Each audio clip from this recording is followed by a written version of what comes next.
E aí, galerinha, você pediu, eu trouxe. Olha quem tá aqui, Eric Gorito. Valeu, Goritão. Vai dar o bizu da química pra você que vai fazer a prova da SpaceX. Então fica ligado nesse vídeo até o final. O quadro é todo seu, Goritão. Vem comigo, galera.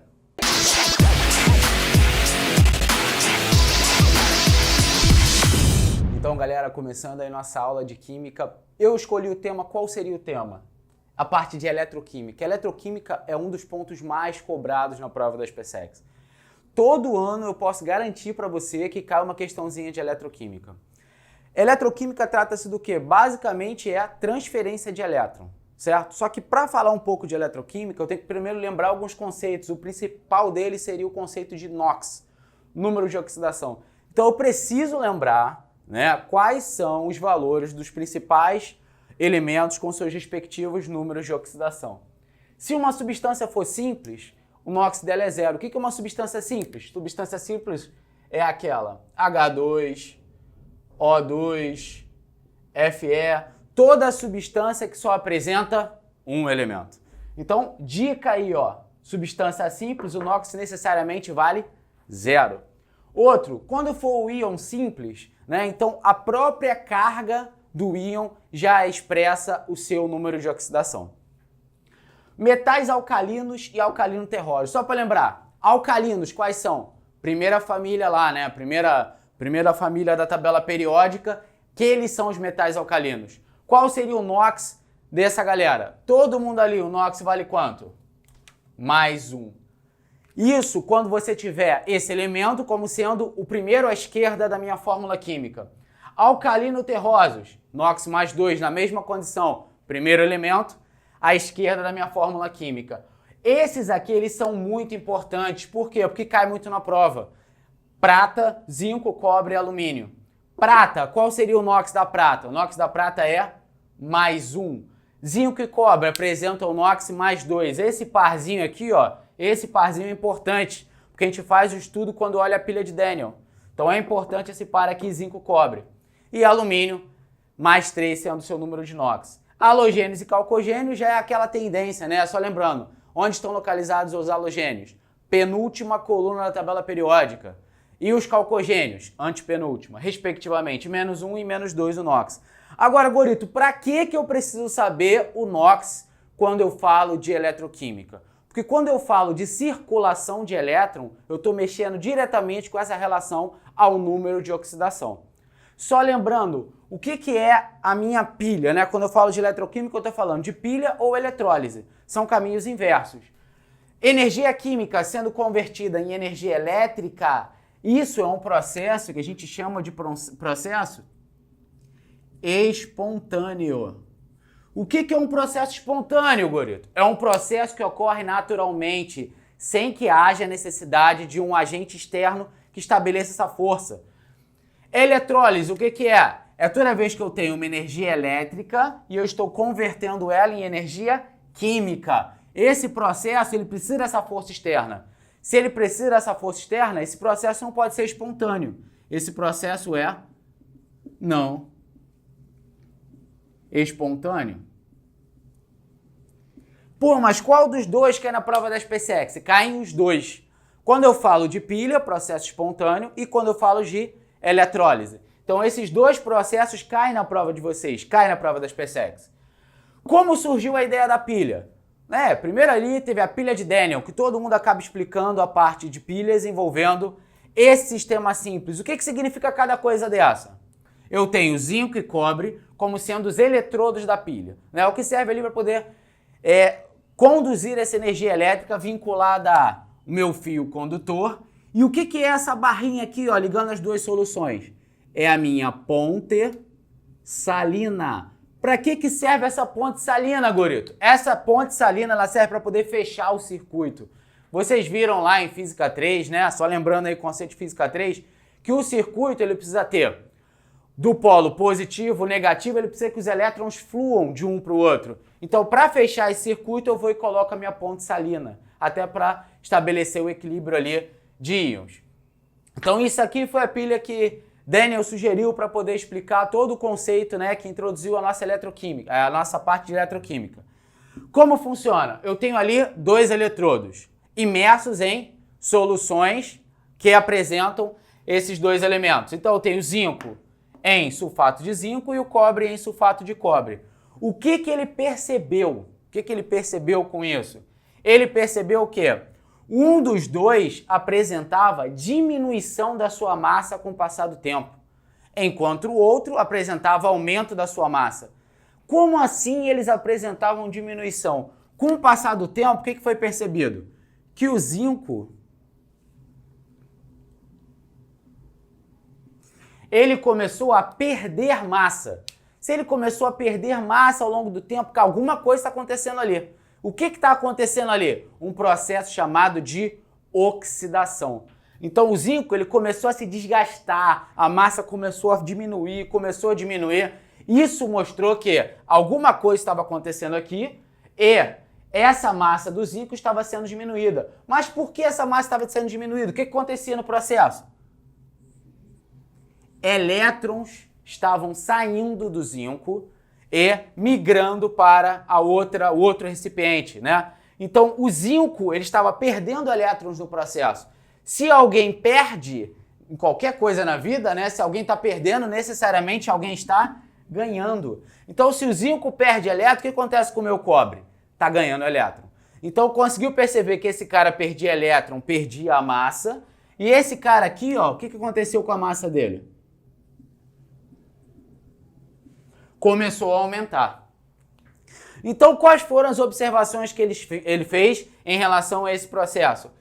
Essa perda de elétrons que causava essa diminuição de massa, isso estabelecia o quê? Quando eu tenho o elétron saindo do meu eletrodo, o que acontece? Eu digo que esse eletrodo ele é chamado de anodo da pilha. Por que anodo? Anodo é onde acontece a oxidação, certo? E acontece o quê? A perda de elétrons. E no cátodo acontece o quê? No cátodo acontece a redução. E isso equivale ao ganho de elétron. Caramba, tá difícil. Como é que eu vou saber oxidação, que é anodo, cátodo, redução? Caraca, tem uma dica? Óbvio que tem. Bizu monstro. O que eu tenho aqui na frente? Vogal. E aqui? Vogal. Aqui, consoante. Consoante. Então, anodo, A é uma vogal, acontece o processo de oxidação, vogal também. Cátodo, consoante, acontece que processo? Redução, consoante também. Certo? Então, eu consegui estabelecer o que é anodo, o que é cátodo, o que acontece em cada um deles. Perda de elétron, ganho de elétron. Agora, né, começa a surgir alguns questionamentos. Primeiro deles, como eu vou saber quem está perdendo elétron, quem está ganhando elétron? A questão vai me falar isso? Ela até pode te falar isso. Só que o principal é observar um potencial importante que a prova costuma te dar. É chamado de potencial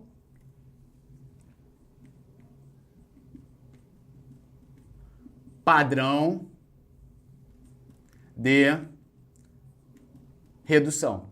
O que me diz esse potencial padrão de redução, Gorito? É o seguinte, se ele tem um potencial padrão de redução alto, quer dizer que ele tem grande potencial, grande chance de acontecer o que nele? Redução. Se ele tem um baixo potencial padrão de redução, quer dizer que ele não tende a sofrer redução. Ele tem pouca tendência a se reduzir. Então isso aqui mensura a tendência que ele tem de reduzir ou oxidar.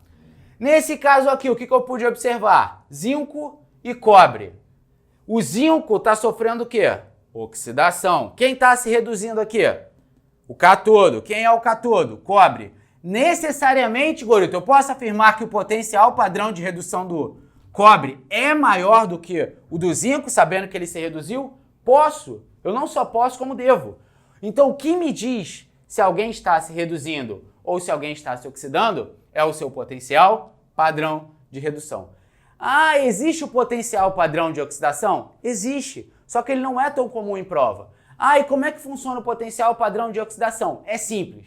Se o potencial padrão de redução indica o quanto ele se reduz, o potencial padrão de oxidação indica o quanto ele se oxida. Ah, qual é a diferença entre os dois? É basicamente sinal. Se alguém tem alto potencial padrão de redução, ele vai ter o quê? Baixo potencial padrão de oxidação. Então, esse potencial padrão aqui, ó, é o fundamental na prova da SpaceX, eles adoram isso. Agora, quando eu tenho uma pilha, como eu faço para poder estabelecer a DDP da pilha? Toda vez cai uma questãozinha envolvendo DDP. Aí você fala, caramba, Gorito, como eu faço para poder estabelecer esse potencial? Já entendi, né, circulação de elétron, potencial, tá tudo lindo. Como eu faço para calcular?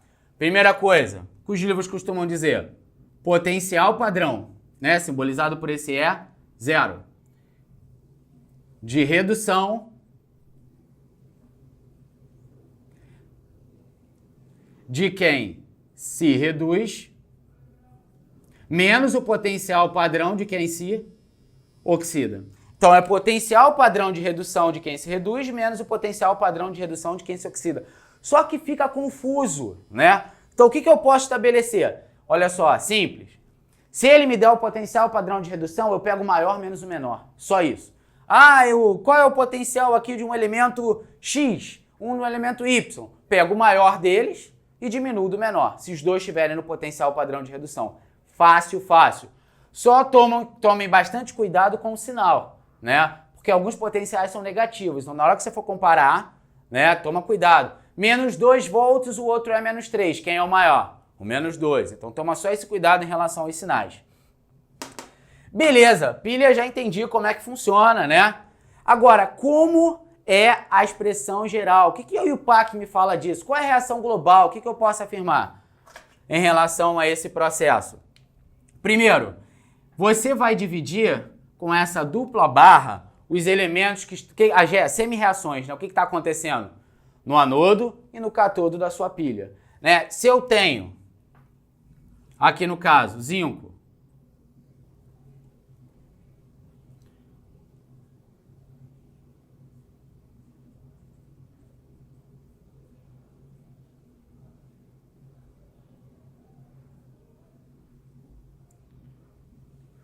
se eu tenho essa relação, o que eu posso verificar com isso aqui?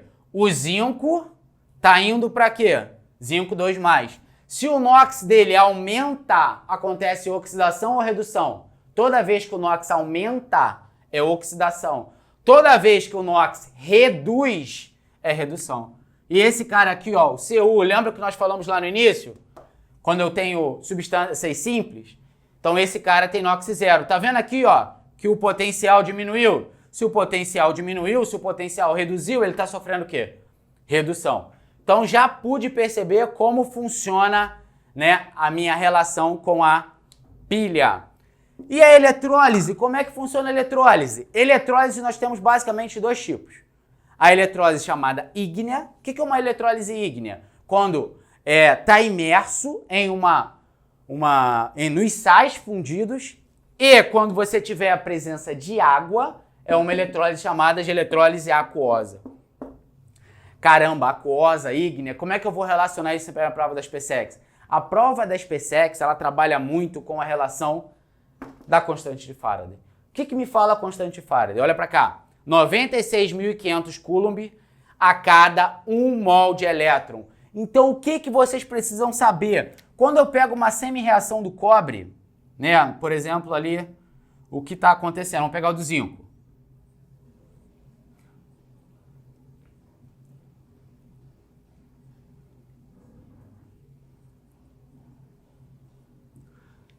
Se o zinco aí, ó, ele aumentou a sua carga, ele liberou 2 elétrons, né? Aumentou em 2 unidades, liberou 2 elétrons.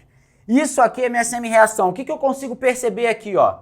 Quantos mols eu tenho de elétron na minha reação? Eu tenho o valor de 2. Toda vez que eu estiver fazendo uma questão que eu for relacionar com essa aqui, eu tenho que lembrar da proporção estequiométrica. Cada 1 mol de zinco no estado metálico vai liberar quantos mols de elétron? 2. E cada mol de elétron apresenta 96.500 Coulomb por mol de elétron. Essa relação é importante, não esqueçam. A proporção estequiométrica é fundamental para você resolver qualquer problema envolvendo eletroquímica. Outros pontos, Gorito, só tem isso. Isso aqui costuma cair forte na prova da SpaceX, né? Relações de pilha, eletroquímica, a gente vai fazer algumas questões aí já envolvendo eletroquímica, a parte de eletrólise. Questões aí costumam cair, questões simples, dão mais trabalho aí mais na forma de cálculo, continha com vírgula, mas nada que dá para se estressar. Agora, outros conceitos. Como funciona aí a parte de eletroquímica, caso pergunte, coisa difícil, mas caso pergunte, na vida, né? Onde eu vejo eletroquímica? Quando eu observo um portão enferrujando, aquilo ali está envolvendo eletroquímica, reação química que acontece a partir da transferência de elétron, certo? Qualquer processo de enferrujamento, que é o processo de oxidação, ocorre a partir de eletroquímica. Então você tem diversos processos que envolvem essa parte. E obviamente tem os processos de controle dessa corrosão, né, que evitam que aconteça a oxidação de um material, certo? Mas isso aí fica para um próximo momento. Vamos começar nossas questões aí então agora. A energia liberada em uma reação de oxirredução espontânea pode ser usada para realizar trabalho elétrico. O dispositivo químico montado, pautado neste conceito, é chamado de célula voltaica, célula galvânica ou pilha. Uma pilha envolvendo alumínio e cobre pode ser montada utilizando como eletrodos metais e solução das respectivas espécies. As semi-reações de redução dessas espécies é mostrada a seguir.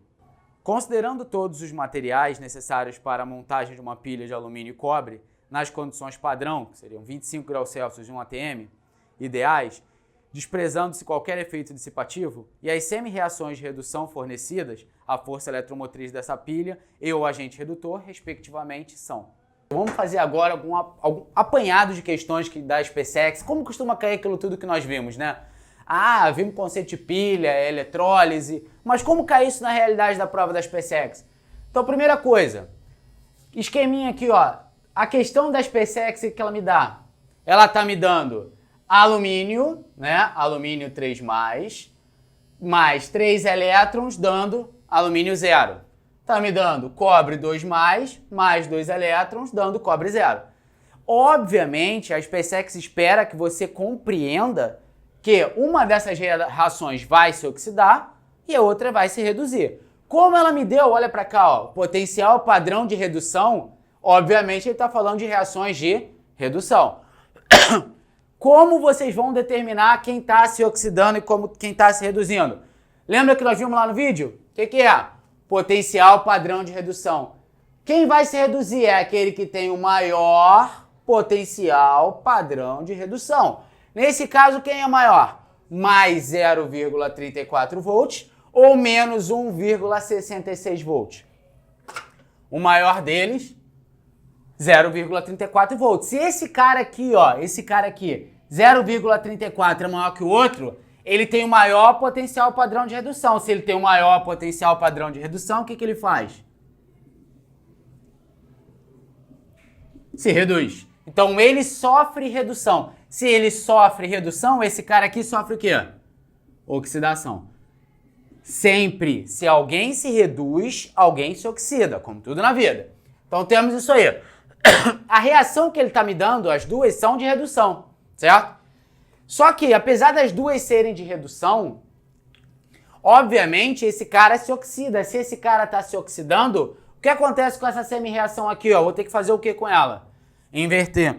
Então a minha semi-reação vai ficar alumínio 0, dando Al3+, mais 3 elétrons. E em relação ao cobre, continua a mesma coisa, porque ele já está sofrendo a redução. Então, beleza. Pô, Gorito, eu entendi. Já consegui relacionar a minha semi-reação de oxidação, minha semi-reação de redução. Aí vamos ver o que ele está pedindo, né? Primeira coisa, ele quer a força eletromotriz. Caraca, força eletromotriz o que é? Gente, força eletromotriz, até que a gente viu na física, é a diferença de potencial. Então, como eu calculo diferença de potencial na pilha? Lembra que nós vimos lá atrás? O que era? Dei até a dica no final. O potencial padrão de redução de quem se reduz, menos o potencial padrão de redução de quem se oxida. Pô, Gorito, eu falei que era difícil. Como é que você fez aí a dica? Maior menos o menor. Quem é o maior? 0,34.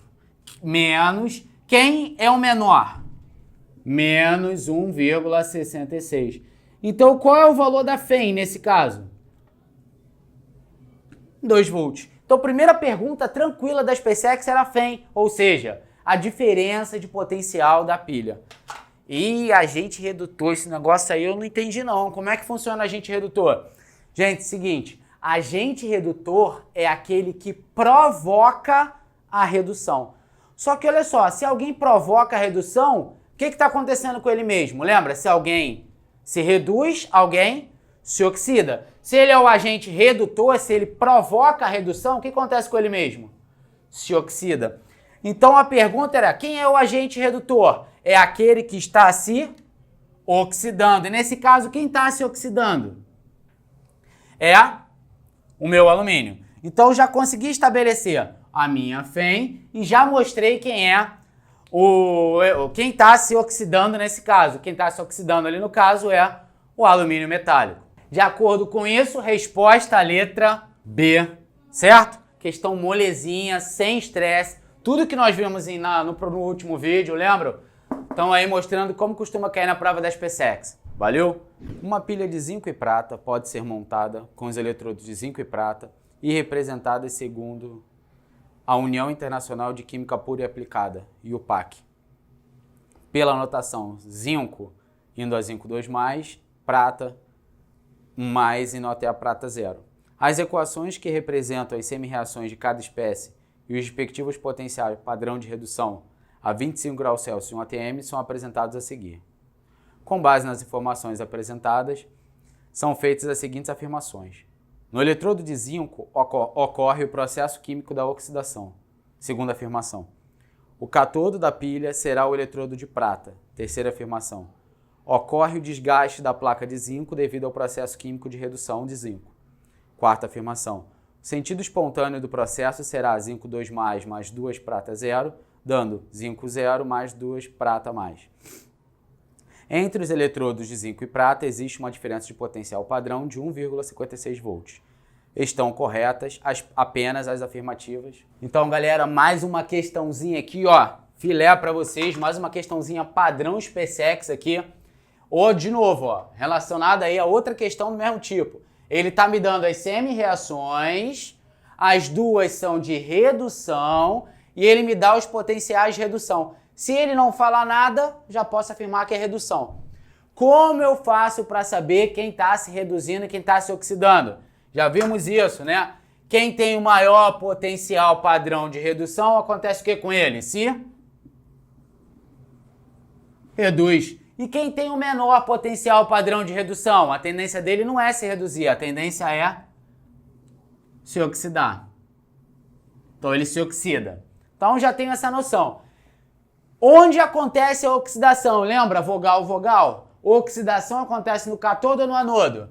Ela acontece no anodo. E a redução acontece no cátodo. Vamos avaliar aí o que ele está dizendo, né? Primeira afirmação.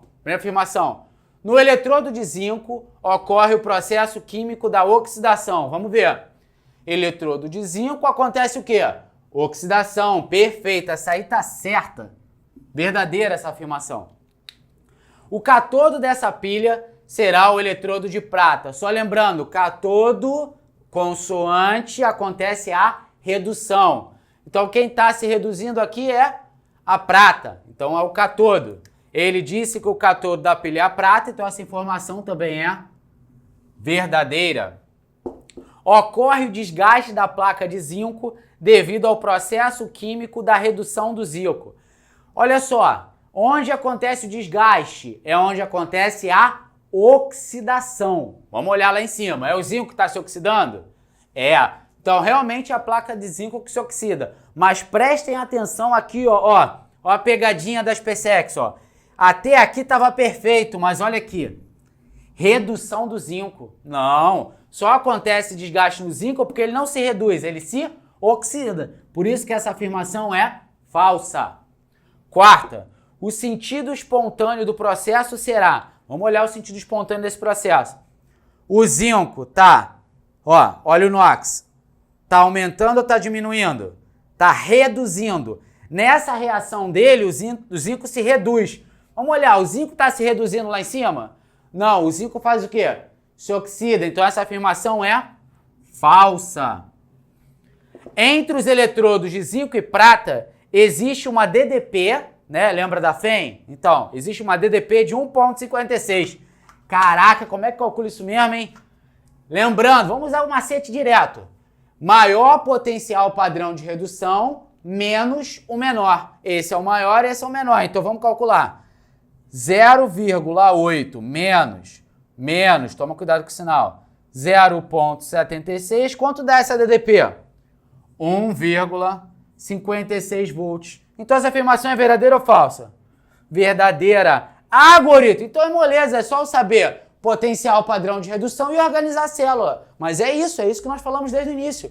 Então o gabarito dessa questão, C, é Charlie, certo? Primeira, segunda e quinta afirmações estão corretas. Algumas peças de motocicletas, bicicletas e automóveis são cromadas. Uma peça automotiva recebeu um banho de cromo, cujo processo denominado cromagem consiste na deposição de uma camada de cromo metálico sobre a superfície da peça.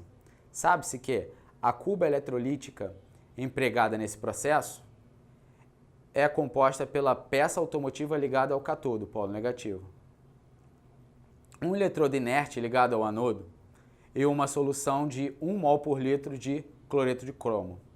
Supondo que a solução esteja completamente dissociada e que o processo eletrolítico durou 96,5 minutos sob uma corrente de 2 A, a massa de cromo depositada nessa peça foi de... Então, mais uma questão padrão aí, ó, questão SpaceX. Questãozinha aqui, ó, questão comum, cara, na prova da SpaceX de vez em quando, envolvendo aquele último tópicozinho que a gente falou, lembram? A parte de eletrólise. Então, só lembrando, eletrólise ali é um processo ali, não espontâneo, né? Você está convertendo energia elétrica em energia química. Então, o que está me dando essa questão toda? Ele está falando que ele quer realizar um processo, né? Que ele está colocando cromo em uma superfície, né? Cromo metálico. Se ele está colocando cromo metálico, qual é o processo? Processo de oxidação ou redução? Para que você tenha um acúmulo, o processo só pode ser redução, já que a oxidação acontece o desgaste. Então ele está falando de redução. Caraca, Gorito, e aí agora? Como eu vou saber qual é o NOx? Cromo não foi um daqueles que tu falou lá na frente, e aí? Mas olha a dica aqui, ó. A solução cromo Cl3. O que significa isso? O cloro é -1. Cromo tem que ser quanto? +3, ó. Lembra que inverte? Então, o que vai acontecer? Eu já sei que o cromo que está na minha solução, ele é 3+. Já tem o NOx dele. Se é 3+, eu preciso de quantos elétrons para esse cromo virar cromo zero, que é o estado metálico, para ele poder ficar em cima da superfície? 3 elétrons. Caraca, e aí? Mas qual a diferença da quantidade de elétrons que vai ter nessa questão, né? Seguinte, lembra que eu falei com vocês que a constante de Faraday era 96.500 Coulomb por mol de elétron? Aqui eu tenho 3 elétrons. Então, na hora que eu montar a estequiometria, como vai ficar isso? Ó, 3 vezes 96.500 Coulomb, porque são 3 elétrons, né? 3 mols de elétron. Isso é para cada mol. Qual é a massa de cromo zero? A massa de cromo zero vai dar quanto? Ele me deu aí 52 gramas. Só que ele quer saber a massa depositada com a circulação de uma certa quantidade de carga. Caramba, Gorito, mas ele me deu carga, o que eu faço agora? Seguinte, carga é igual a corrente vezes tempo. Lembra que vocês viram lá em Física 3? O que vale lá na eletrodinâmica vale aqui também. Carga, corrente vezes tempo. A única coisa é que o tempo tem que estar expresso em quê, hein? Segundos. Então vamos fazer isso aqui, ó. Qual foi a corrente elétrica que ele está me dando? Qual foi? Corrente elétrica de 2 A. E o valor do meu tempo. Ele falou que o tempo é 96 6,5 minutos. Eu tenho que passar esse cara para quê? Segundos. Então eu multiplico por 60. Montei minha regrinha de 3, não montei? E agora? Finalizo a conta. Vai ficar 3 vezes 96.500 M. E aqui, 2 vezes 60 vezes 96,5 vezes 52. Caraca, será que eu vou ter que fazer essas contas todas? Não, tudo que eu tô com preguiça de fazer eu deixo pro final. Porque em muitas ocasiões eu consigo simplificar o meu problema. Então vamos torcer para isso dar certo, né? E agora, o que eu vou fazer, Gorito? Seguinte, eu tenho massa, que vai ser igual a 2 vezes 60 vezes 96,5 vezes 52. Dividido por 3 vezes 96.500. E agora, o que eu vou fazer? Seguinte, eu não quero fazer essa conta. Então eu vou fazer o quê? Tentar simplificar ela. Como eu vou simplificar? Prestem atenção aqui, ó. 0, cortou com 0. 6 com 3. Isso aqui deu quanto? 2. Se eu continuar essa conta aqui, vai ficar 4 vezes 96,5 vezes 52. Isso aqui, ó, prestem atenção, não posso colocar desse jeitinho aqui, ó. 96,5 vezes 100. Caraca, que macumba foi essa? Olha só. Andei aqui, ó, 2 casinhas, então eu multiplico por 100, que é 1 com 2 zeros. Por que eu fiz isso? Olha o 96,5 em cima e embaixo. Dá para fechar a conta muito mais rápido, ó. Qual vai ser a massa? Massa vai ser igual a 4 vezes 52 dividido por 100. 4 vezes 52, 208. Dividido por 100 é só andar com a vírgula. Dá 2,08 gramas de cromo. Essa vai ser a massa de cromo que vai ser depositada no meu processo. E essa questão aí, ó, essa massa está na letra D. Está em delta, certo, gente? Gabarito aí da questão, 2,08, letra D. Então, gente, foram os 3 exercícios aí, como se fosse o top 3 ali, né? Os mais importantes que costumam cair parecidos todo ano na prova das PSEX. Se vocês curtiram aí, dá um like aí, e compartilhem, comentem, peçam, perguntem, tirem dúvidas, que eu vou estar aí tentando ajudar vocês, tá certo? Excelente prova das PSEX aí para todo mundo.